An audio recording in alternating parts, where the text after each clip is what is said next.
नमस्कार, मैं अंकित शर्मा और हॉकफिल्ड न्यूज में आप सभी दर्शकों का स्वागत है।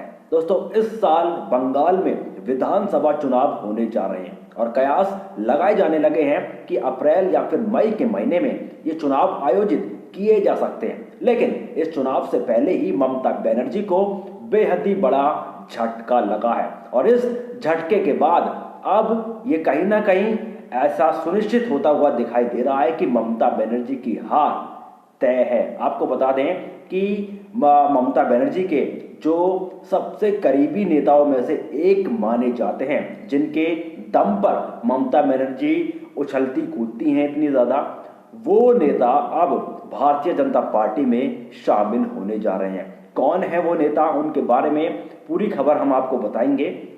लेकिन सबसे पहले हम आपसे ये जानना चाहते हैं कि आप बंगाल में किस पार्टी की सरकार देखना चाहते हैं। अपना जवाब, अपनी राय आप हमें कमेंट करके जरूर बताएं। इसी के साथ पूरी खबर और पूरा मामला हम आपको विस्तार से बताते हैं। दरअसल पश्चिम बंगाल में इस साल चुनाव होने वाले हैं।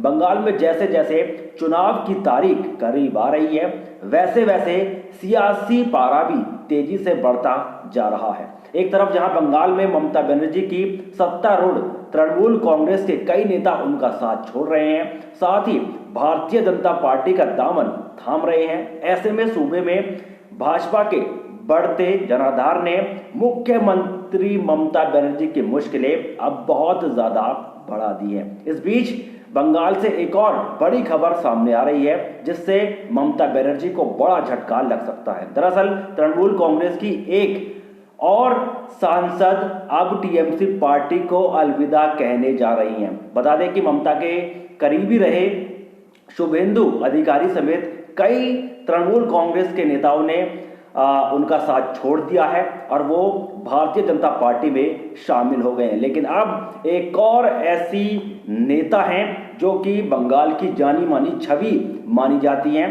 दरअसल टीएमसी की सांसद शताब्दी रॉय ने अब भारतीय जनता पार्टी में शामिल होने के संकेत दे दिए हैं। दरअसल टीएमसी सांसद और अभिनेत्री शताब्दी रॉय ने एक फेसबुक पोस्ट के जरिए संकेत दिया है कि पार्टी में कुछ लोग उन्हें नीचा दिखाने में लगे हुए हैं। अपने राजनीतिक करियर के बारे में शताब्दी बड़ा फैसला ले सकती हैं। इसके लिए उन्होंने 16 जनवरी दोपहर 2 बजे का समय भी तय कर दिया है। इतना ही नहीं, शताब्दी रॉय के भाजपा में जाने की अटकलें अब पूरी तरीके से तेज हो गई हैं। बता दें कि शताब्दी रॉय साल 2009 से वीरभूमि से सांसद हैं और साथ के साथ आपको यह भी जानना जरूरी है कि शताब्दी रॉय इकलौती एक ऐसी नेता नहीं है जो कि भारतीय जनता पार्टी में शामिल होने जा रही है। इनके अलावा 41 ऐसे और नेता हैं जो कि भारतीय जनता पार्टी में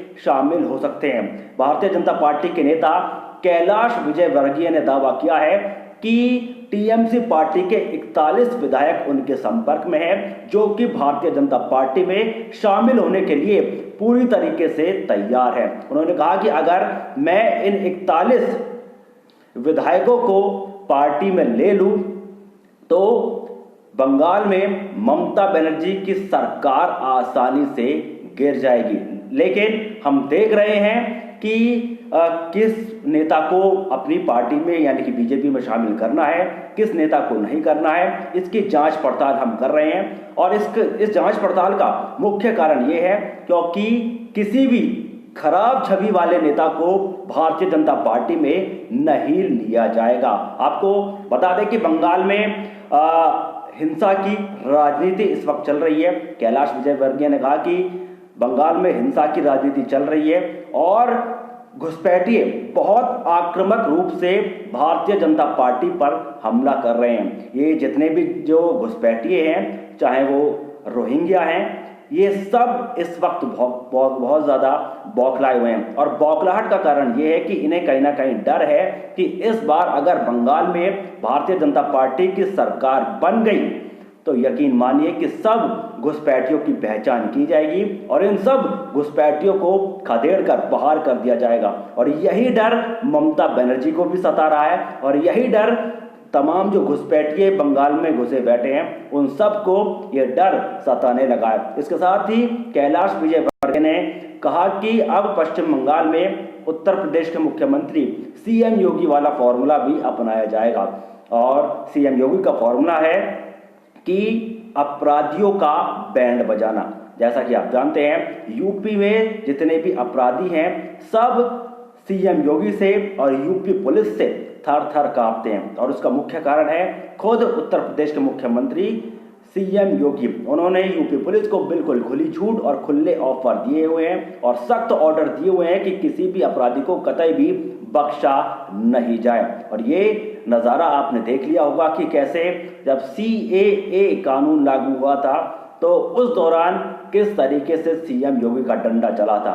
हर एक दंगाई से पूरी वसूली की गई थी, पाई पाई का हिसाब लिया गया था।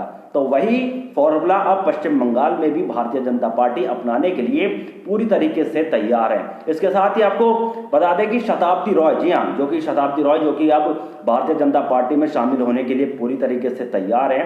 शताब्दी रॉय ने फेसबुक मैसेज में लिखा कि आपका 2021 का साल बहुत अच्छा रहे, क्षेत्र के साथ मेरा नियमित अंतरंग संवाद जारी रहे।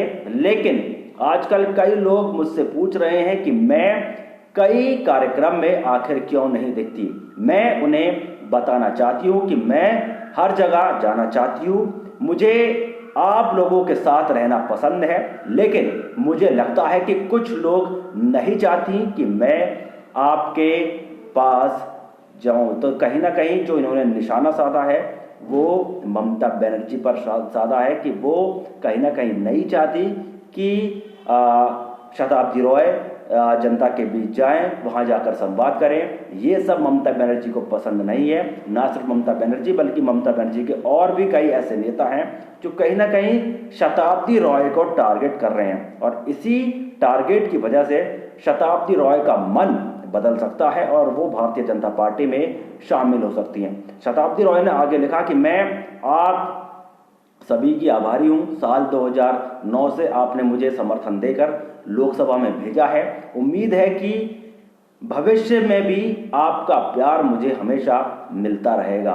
बहुत दिनों बाद बंगाल की जनता ने मुझे शताब्दी रॉय के रूप में प्यार किया है। तो ये बातें शताब्दी रॉय ने कही हैं। और इसके अलावा आपको बता दें कि फ्री वैक्सीन के नाम पर ममता बनर्जी कहीं ना कहीं आप ये मानकर चलिए कि मोदी का नाम लेकर एक श्रेय ले रही हैं। एक कहीं ना कहीं एक फेक फॉर्मूला ममता बनर्जी अपनाने की कोशिश कर रही है। लेकिन जनता समझदार है, जनता सब कुछ समझ चुकी है कि हर पैंतरा ममता बनर्जी अपनाने के लिए तैयार है।